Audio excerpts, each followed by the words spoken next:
আপনার কাছে কেন মনে হয় যে ভারত কেন এই বিডিআর বিদ্রোহ করতে গেল?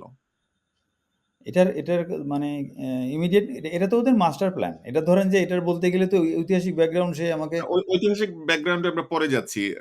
নিকট অতীতে কিছু ঘটেছিল ভারতের সাথে যেজন্য তারা এই হত্যাকাণ্ডের পরিকল্পনা করল? ওদের তো মনের মধ্যেই ছিল। কারণ বিএসএফ কোনোদিনও আমাদের সাথে কোনোদিন উইন করে নাই এবং তাদের মূল পরিকল্পনাই হলো যে কেন BDR strong? Because BDR led by army officer. তো তাদের তো হুম, প্ল্যানই যে আর্মি অফিসারকে কেমনে সরানো যায়। তো এইজন্যই আচ্ছা। অতি সম্প্রতি যে ঘটনা ওই সময় হয়েছিল সেটা ছিল ২০০১ সালের একটা ঘটনা। সে সময় সিলেটের একটা বিওপি নিয়ে একটা সমস্যা হয়। কারণ একটা নদীর পাড়ে নদীটা ২ টা ভাগ হয়ে গেছে। তো তো ওইখানে ২ ভাগের ১ ভাগের ওপারে হলো যে বিএপি তার নামও পদোয়া, আবার বাংলাদেশ পার্টি যেটা সেটাও পদোয়া। তো আমাদের হুম। লোকজন স্বাধীনতার পরে ওইখানে যাই এরকমই দেখছে।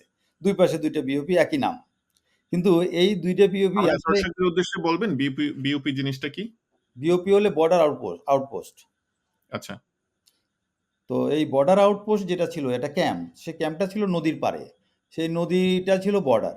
তো তখন ওই মুক্তিযুদ্ধের সময় নদীটার আরেকটা অফশুট মানে হয়ে নদীটা ২ ভাগ হয়ে গেছে। ২ ভাগ হলে ওই বিওপিটা মানে বর্ডার আউটপোস্টটা পড়ে গেছে ২ টা শাখার মাঝখানে।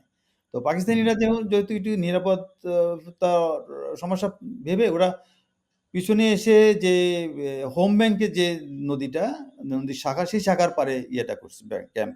সেই ক্যাম্পটা তো ৬০০-৭০০ গজ দূরে ওই ক্যাম্প থেকে।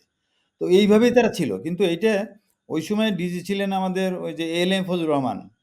উনি জি। সিলেট ভিজিট করতে যেয়ে যখন দেখলো একই জায়গায় ২ টা পদোয়া কেন? তখন তারা জিজ্ঞেস করল যে, "না তো এখানে তো কোনো ২ টা পদোয়া ছিল না। ব্যাপারটা হুম, কি?" তখন উনারা বলে যে, "না এটা এরকম।" তো বলল যে, "অরিজিনাল বর্ডার এরিয়া দেখাও।" তো অরিজিনাল বর্ডার দেখা গেল যে ওই ক্যাম্পটা যেটা আমরা ইন্ডিয়ান বিওপি বলছি আ আউটপোস্ট সেটাও বাংলাদেশের মধ্যে। তো বলে আচ্ছা। যে, "এটা তো হতেই পারে না।" আমি মুক্তিযুদ্ধের সময়ের যতটুকু আমার অভিজ্ঞতা আছে আমি জানি যে এখানে মুক্তিযোদ্ধারা বা উনি সম্ভবত উনিও ছিলেন ২-১ দিন এরকম হতে পারে। বাট উনি একটা হুম, স্পষ্ট ধারণা ছিল উনার। বলে এখানে তো মুক্তিযোদ্ধারা থাকতো। এই দিনের বেলায় এখানে ঘুমাইতো, বিএসএফ পাহারা দিত। রাত্রিবেলায় মুক্তিযোদ্ধারা বাংলাদেশের মধ্যে ঢুকে অনেক ইস্ট পাকিস্তানি ঢুকে অনেক যে সময়তে অপারেশন করে ফেরত আসতো।